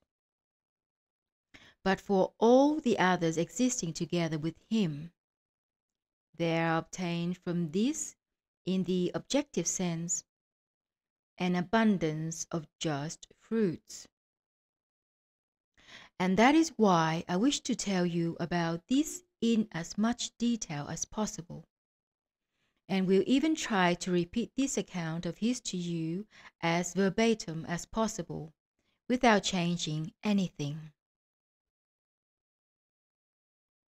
It was just before our departure from this underground domain, that is, from that place on your planet, which, among other things, convinced me that the results of the attainments of the reason of the former three-brained beings, their ancestors, had not even there been entirely lost.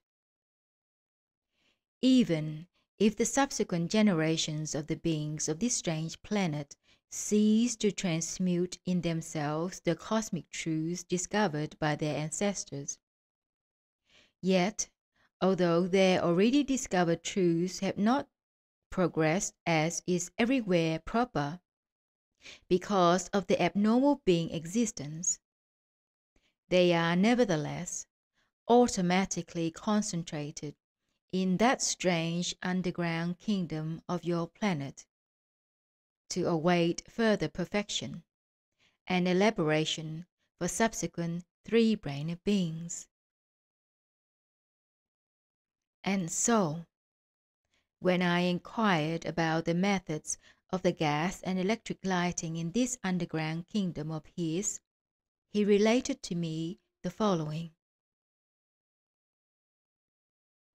The causes of the origin of these two kinds of lighting are entirely different, and each of these two kinds of lighting has its own independent story. Gas lighting exists here from the very beginning, and was arranged here on the initiative of myself and my old friend, the Dervish, Bokharian. As for the electricity lighting, it came here only quite recently, and the initiator of its origin was also one of my friends who is still young and who come from among the Europeans. I think it would be better if I tell you the story of each kind of lighting separately. I will begin with the gas lighting. At the time when we first moved here, there was not far from here a certain holy place called the Holy Cave, to which various pilgrims and devotees from all over Turkestan used to throng.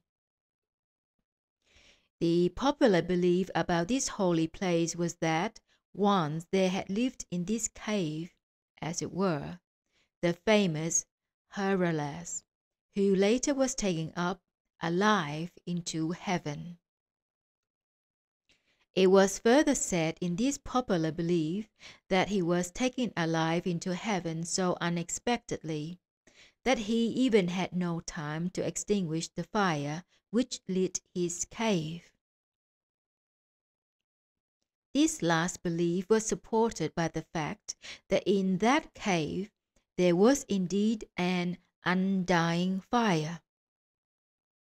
And so, friend of my friend, as neither I nor my friend the Dervish Bokharian could believe in the verity of this popular belief, we therefore decided to probe into the real cause of that peculiar phenomenon.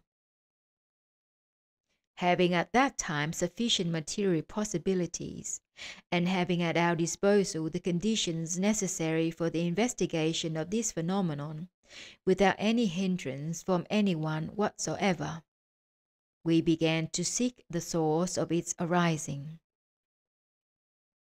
It turned out that not far from that cave there flowed under the ground a stream which washed a medium composed of minerals, the totality of the action of which on the water resulted in the separation of an inflammable gas which through chance crevices in the ground found its way into that cave.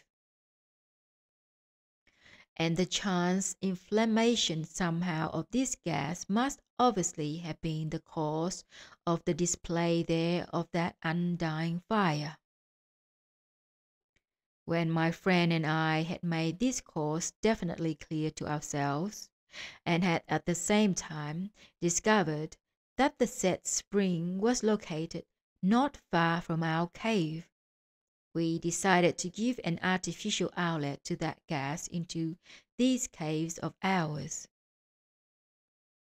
And so, from then on, this gas flowed through the pipes of clay we laid here into the main section of our cave, and from there we distributed it by means of bamboos according to our needs. As for the appearance in our case of electric lighting, the history of its origin is as follows. Soon after we had settled in these caves, there once came to see me through a very old friend of mine, also a dervish, a still very young European traveller, who sought my acquaintance on account of always this same action of the laws of vibrations which interested me. We were soon close friends, as he turned out to be, firstly, very serious in the search for truth, and secondly, very kind and susceptible regarding the weaknesses of all others without exception. He was studying the laws of vibrations in general, but his studies were primarily of those laws of vibrations which cause the formation of various diseases in people. During these studies of his, he, among other things, made clear the causes of the arising in people of the disease existing there under the name of cancer, and the possibility of destroying in people this malignant arising. He then constated and could already actualize in practice the possibility that, by a certain mode of life and a certain preparation, any man can consciously elaborate in himself vibrations by means of which, if he saturates the person infected with this terrible disease with those vibrations in a certain way, and in a certain successiveness of the flow of time, it is possible to destroy it entirely. Although afterwards, when we parted, we did not meet again for a long time, we always had news of one another. I knew that this young friend of mine, soon after we parted, married in his native country, and lived with his wife during the following years in full, as we say here in Asia, family love and mutual moral support. I was particularly interested in news of him which concerned his attainments in respect of the discovery of a cure for destroying in people just the aforesaid curse, because the causes of the arising of just those vibrations, owing to which data for that disease are crystallized, were closely related to the causes, the elucidation of the vibrations of which were lately the chief interest in my life. I already knew that although he had not yet discovered any commonly accessible means of bringing about the destruction of that disease, yet, according to trustworthy reports which frequently reached me, he employed for those who fell ill with this disease the not commonly accessible practicable cures which he had first constated, and their actualization in practice which he had attained. And he had always achieved the complete destruction of this terrible human scourge. I received very authentic information about these favorable results achieved by him in some tens of cases during that time. Then it happened that for reasons not dependent on either of us, I had no information about that young European for about 10 years. I was already beginning to forget his existence entirely when once, while I was specially absorbed in my occupations, I heard someone give our secret signal, and when I called and asked who was there, I at once recognized his voice. He asked me to make the way accessible for him to enter our underground domain. Needless to say, we were both glad to meet again, and once more to exchange views on our beloved science of the laws of vibrations. When the excitement aroused by our new meeting had abated, and when we had unpacked all the things my young friend had brought on camels, among which, by the way, were some of the famous contemporary European what are called Röntgen apparatus, almost 50, elements of Bunsen, several accumulators, and several bales of different materials for electric wiring. We began to talk quietly, and from what he related about himself, I learned with great grief the following. Several years before, when on account of higher world laws surrounding conditions and circumstances became such that scarcely anywhere on the earth did people have any security for the morrow, or any settled dwelling place, he suddenly noticed the appearance in his beloved wife of just that terrible disease. The search for a cure, for which he lately being one of the chief aims of his existence. He was particularly horrified because, in view of the surrounding conditions which had arisen, he had no possibility of employing, for the destruction of that terrible disease, that cure he had obtained, and which only he alone so far could actualize.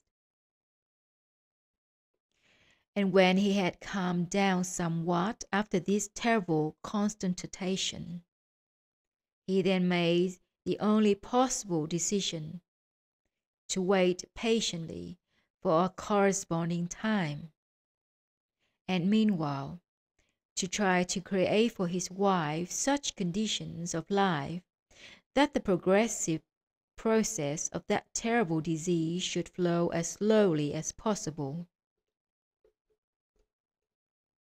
More than 2 years passed, during which time the surrounding conditions changed for the better, and this young friend of mine had the possibility of then preparing himself, at last, to employ that cure known only by him against that terrible disease. And when he had begun to prepare himself to employ that cure, then on one sorrowful day for him, in one of the large European cities, in the jostling caused by some demonstration, he fell under an automobile, and although not quite killed, he received very serious bodily injuries. Owing to these injuries, firstly, his own life flowed for several months under a lapse of memory, and secondly, because of the absence of conscious and intentional direction on his part of the ordinary life of his wife, the process of the terrible disease flowed in her at an accelerated tempo, chiefly because during his illness she took constant and anxious care of him without sparing herself. And so, when this poor friend of mine finally regained consciousness, he soon saw to his horror that the disease process in his wife was already in its last stages. What could he do? What could be done?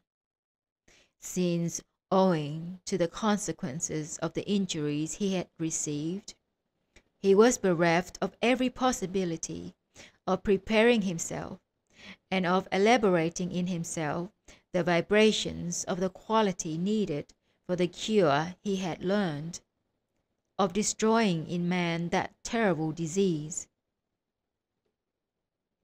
Thereupon, and in view of all this, and seeing no other way, he resolved to have recourse to that means of curing this illness which the representatives of contemporary European medicine employ, and thanks to which, they allege, it is possible, as it were, to destroy in man that disease.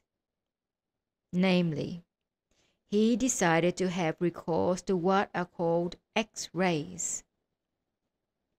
The treatment with the said rays was begun. During the process of that treatment he noticed that, although the principal concentration or gravitational center of the disease in the body of his wife became, as it were, atrophied, yet at the same time a similar concentration was beginning, this time in an entirely different part of her body. After several months of repeated what they call in Europe séances, a similar independent concentration made its appearance in her, and this time in still a new place, the third. And as a result of it all, it transpired one sad day that the days of the invalid were numbered. Having constated this horror, my young friend decided to throw aside all the wiseacring of contemporary European medicine, and without consideration for his own state, he began to elaborate in himself the necessary vibrations, and to saturate the body of the invalid with them. Although, in spite of difficulties almost insurmountable to him personally, he succeeded in prolonging the existence of his wife for almost 2 years. Yet, nevertheless, she finally died from just that terrible human disease. It must be noticed, further, that during the last period of the illness, when he had already ceased to employ the wiseacrings of European medicine, 2 further similar independent concentrations were noticed in the body of his wife. When my young friend had more or less calmed down after that terrible issue, and again devoted part of his time to his beloved studies and researches of the great world laws, then, among other things. He became much interested to know why, during the treatment of the cancer by X-rays, there had arisen in the body of his wife those independent concentrations he had constated, which usually do not develop in this disease, and which during his long years of previous observations he had never noticed. In view of the fact that the elucidation of this question which interested him turned out to be complicated, and in the surrounding conditions of the places of habitation there, impracticable, he decided to come to me, and with my help clear them up by experiment. And that was why he had brought with him all the necessary materials for these elucidatory experiments. The next day, I put at his disposal one of the sections of the underground domain, and several what are called Shat-Chai-Mernis goats, and everything else required for his elucidatory experiments. Among other preparations, he, with the help of the Bunsen elements, first put into operation the action of the Röntgen apparatus. And already 3 days after his arrival, that began, which was the cause of the arising of permanent electric lighting in our caves. And it began in the following way. As we were making certain experiments by means of my vibrometers, and calculating the vibrations of the electric current which produces X-rays in the Röntgen apparatus, we noticed that the number of vibrations of the electric current obtained by means of these Bunsen elements all the time either increased or diminished. And because the number of vibrations in a certain length of time were most important for our elucidations during the flowing of the electric current, it then became clear to us that that kind of electric current was absolutely useless for the elucidations we required. This constatation of ours very much discouraged and depressed my young friend. He immediately ceased the experiments he had begun and began to think. The following 2 days he thought unceasingly, even during meals. At the end of the 3rd day, as we were going together to the section where we usually had our repast, and were crossing the little bridge in the main section of our caves built over an underground stream, he suddenly stopped, and striking his forehead, cried out excitedly, "Eureka!" The outcome of that exclamation, then, was that on the next day, with the help of several hired Tajiks, there were removed from various ancient and deserted mines lying nearby lumps of the 3 kinds of ore, as large as could be removed, and these were placed in a certain order in the bed of our underground stream. Then, after laying that ore in the bed of the stream, he very simply connected from the stream 2 what are called terminals to the slightly charged accumulators which he himself had brought, and owing to this, the electric current of the famous what is called amperage began to flow into these accumulators. And when after 24 hours we passed the electric current thus obtained to the said accumulators through our vibrometers, then it turned out that although its amperage was not sufficient, yet the number of vibrations obtained from that electric current remained unchanged and absolutely uniform during all the time of its flow through my vibrometers. To increase the force of the electric current obtained in this peculiar way, he made condensers of various materials, namely from goat's skin, from a certain kind of clay, crushed zinc ore, and pine resin, and in this way there was obtained the electric current required for the amperage and voltage for the rotagen apparatus he had brought. By means of this peculiar source of electric current, we ultimately clearly proved to ourselves the following. Although by the employment of this contemporary device for the treatment of the said terrible disease in the whole body of man, the place of the gravitational center becomes atrophied, yet it greatly facilitates the, so to say, metastasis in other glands and helps the sowing and successful flourishing of it in these new places.